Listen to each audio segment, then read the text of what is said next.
Assalamu alaikum, my brothers and sisters, Africans, anywhere you may find yourself. This is your boy, Silfos Reminder. Those who follow me on TikTok, on Silfos Reminder, and those who follow me on YouTube, Style on One, and those who follow me on Facebook, Style on One Network. I am here to do this reaction. As you always know, we are always here to talk about things that you know is affecting Africa, talking about things that you know is disturbing Africa. So today I am here with this video to react on, but I don't want to say anything. I just want all of us to listen to the video, then I will be doing my reaction in the video. So let's watch. This stereotype of everyone coming and making statements, PR statements about achievements wouldn't make any sense. Let's be focused, okay? I will not talk about our achievements in agriculture, infrastructure, energy, water, and others. That will take time, okay? Now let's be focused. Occasions like this one, summits where people come, do their promotion about their achievements, and mostly PR exercise. Let's get out of this cycle, first and foremost, okay? I would like to focus on my own issue. Now people are talking about the resources of the continent. 60% of this endowment, 20% of this endowment. Why can't you mobilize your own resources rather than extend your hands for handouts and charity? Is there a way of mobilizing these resources in the continent? How do you mobilize these resources? We all know this is what most of our African leaders are good in for. Extending their hands to the Europeans for donation, for aid, for help. Why we can do it for ourselves. But they won't, because they are used to this extension of hands to mobilize resources from others, while we have many of that resources in our continent. So let's go. Can you mobilize the resources of Niger that are going to Europe, uranium, and what have you? What about the mineral resources of this continent? Are you mobilizing these resources for the development of the continent, for climate change? What are these resources? Everybody is talking about their achievements in their own locality, in their own national borders, without even addressing the real issues challenging this continent. Talk about the continent's challenge and try to find solutions for this challenge, okay? We're talking about climate change, we're talking about resources, we're talking about so many things. Don't divert focus on non-issues, okay? Now, do your homework, come up with a definition of your goals and objectives, strategize, go for detailed plans, and then come to mobilize resources so that you implement your programs. Otherwise, I don't want to waste your time and waste my time talking about our achievements in Eritrea. Try to talk about some of the issues mentioned on this summit.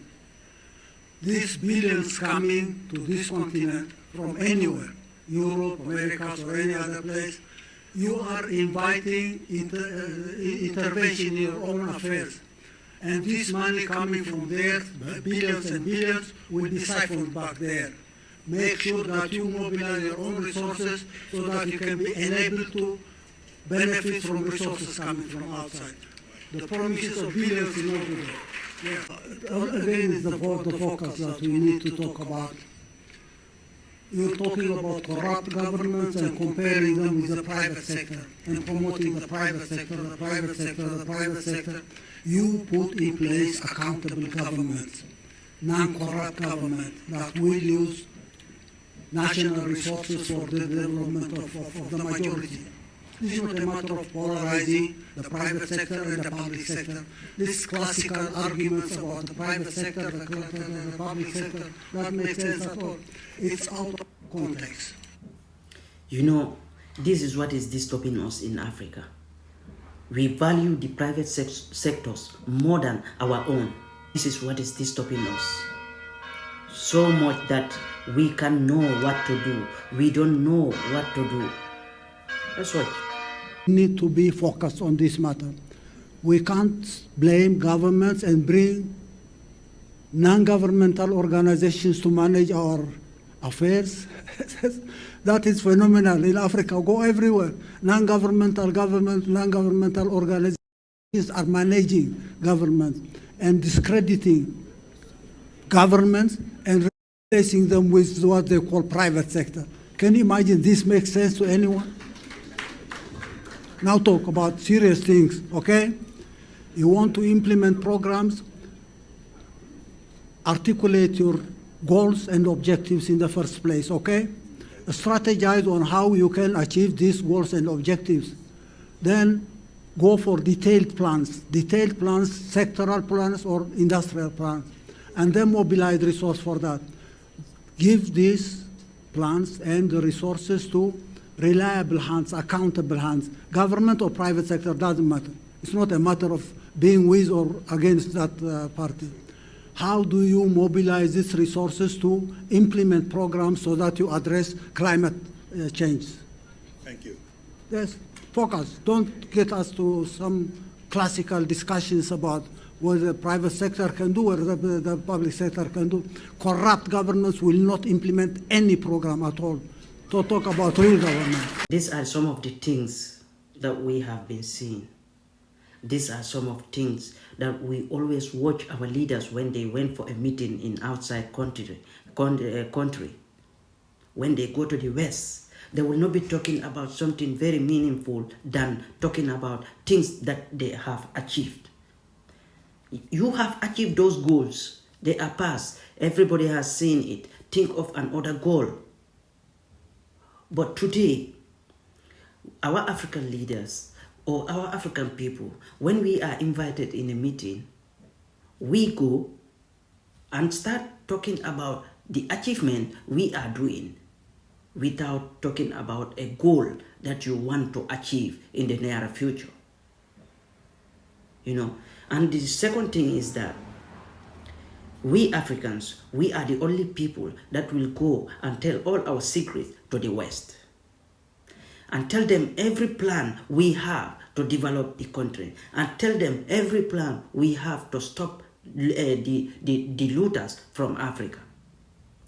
But we fail to realize that when we invite these people, and secondly, we invite them to our country, tell them all our plans, this is what we want to do, this is that and that and that, you know, failing that you are revealing all your secrets to these people. When they go back to their country, they go back to their parliaments, they will make a strategy, a plans on which they can deal with that strategy you have disclosed to them, so that they know how to go with you to gain or to be able to loot or to be able to get something bigger that you will not get from them. This is what they do. This is what you fail to understand. How many of you Africans will be invited in Europe for them to come and disclose their plans in developing their continent?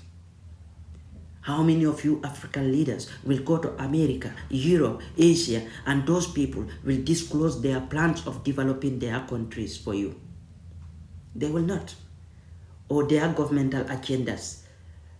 They will not. But us, when we invite them in our office, we will disclose everything, every secret we have, everything we know is part of development. We will tell them. Then when they go back, they will sit there in their parliament and discuss about our plan and know how to strategize for us to be able to deal with us once again. They come to us, fool us, make us talk, tell them things that you know is more beneficial to them than us. And what they do, they just pump a little donation on you, and you are thinking that that is something big. And what they are getting in return from you is more than what they have given you. This is why most of our African leaders fail to understand. This is why African leaders, most of them, fail in their government running. Because they don't have good plans. The president of Eritrea have said it all. And this is the only fact. Thank you so much. As I said, don't forget to follow us, Sirifo's Reminder on TikTok, and don't forget to subscribe to our YouTube channel, Style on One. Thank you so much. Till another time. Assalamu alaikum.